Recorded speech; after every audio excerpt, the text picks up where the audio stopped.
ಚಿಕ್ಕಬಳ್ಳಾಪುರ ಜಿಲ್ಲೆಯಲ್ಲಿ ಕಳೆದ 3 ದಿನಗಳ ಹಿಂದೆ ಸುರಿದ ಭಾರೀ ಮಳೆ ಮತ್ತು ಬಿರುಗಾಳಿಯಿಂದ ದೊಡ್ಡ ಮಟ್ಟದ ಅವಾಂತರ ಸೃಷ್ಟಿಯಾಗಿದೆ.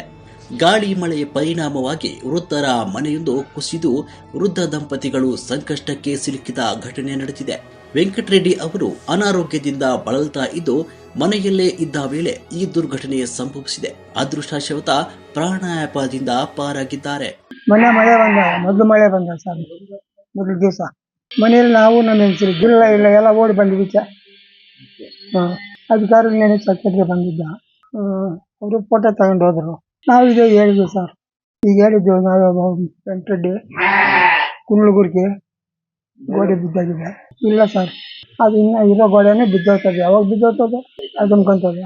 ಈಗ ಇಲ್ಲಿ ಬೇಕು, ಈಗ ವ್ಯವಸ್ಥೆ ಮಾಡಿ. ಇನ್ನು ವಯೋವೃದ್ಧರಾದ ವೆಂಕಟರೆಡ್ಡಿ ಮತ್ತು ಲಕ್ಷ್ಮಮ್ಮ ದಂಪತಿ ದುಡಿದು ಹಳೆಯ ಮನೆಯಲ್ಲೇ ಜೀವನ ನಡೆಸ್ತಾ ಇದ್ರು.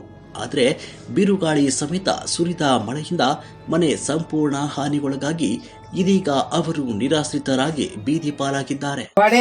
ಇದು ಮೇಲಾಟನೂ ತಿಂತಾರೆ, ನಮಗೂ ಯಾರೂ ಇಲ್ಲ. ಇರೋ ಹೆಣ್ಮಕ್ಳನ್ನ ಆಚೆ ಕೊಟ್ಬಿಟ್ಟಿದ್ದೀರಿ, ನಾವು ನಮ್ಮ ಇಬ್ಬರೇ ಇದ್ದೀರಿ. ಇನ್ನೇನಪ್ಪ ಮಾಡೋದು, ಅಷ್ಟಾಗಿ ಐತೆ ಇದ್ದೀವಿ ಮನೆ. ಹಾಸ್ಪಿಟ್ಲಾಗ ಇದ್ನು ಕರ್ಕೊಂಬಂದಿ ನಮ್ಮ ಯಜಮಾನ್ರು. ದಿವಸ ದಿನ ತಪ್ಪಿಸ್ತೀನಿ 500 ಬೇಕಪ್ಪ ಅಯ್ಯಪ್ಪನ್ಕ. ಈಗ ಹಿಂಗೆ ಕೆಲ್ಸಕ್ಕೆ ಹೋಗ್ಬೇಕು ತಂದು ಮಾಡಬೇಕು. ನಾವು ನಮ್ಮ ಯಜಮಾನ್ರು ಇಬ್ಬರೇ, ಹೆಣ್ಮಕ್ಳನ್ನೆಲ್ಲ ಆಚೆ ಕಡೆ ಹೋಗ್ಬಿಟ್ಟವ್ರು, ಯಾರೂ ಇಲ್ಲ. ಮದುವೆ ಮಾಡಿ ಕೊಟ್ಬಿಟ್ಟಿದ್ದೀವಿ. ಮನೆ ಪರಿಸ್ಥಿತಿ ದಂತಿಗಳು ಏನೋ ಇರೋ ಮಟ್ಟಿಲ್ಲ, ಗೋಡೆ ಎಲ್ಲ ಹೊರಟೋಗೈತೆ. ಇದೇನಾಗ್ತದೆ, ಯಾವಾಗ ದಿಂಬ್ಕೊಂತದೋ ಗೊತ್ತಿಲ್ಲ ನಮ್ಗೆ. ಎಲ್ಲ ಹೋಗೈತೆ, ಎಲ್ಲ ಮನೆನೇ ಜಜ್ಜು, ಏನು ಮಾಡೋಕ್ಕಾಗಲ್ಲ ಅಂತ ಹೇಳ್ತಾ ಇದ್ದೀರಪ್ಪ. ಅಪ್ಪ ಹೇಳಿದ್ರು ಸ್ವಾಮಿ, ಬೀಳ್ತಾನೆ ಹೇಳಿದ್ರಿ ಹಿಂಗಾಗೈತೆ ಹೆಂಗೆ ಪರಿಸ್ಥಿತಿ ಅಂತ.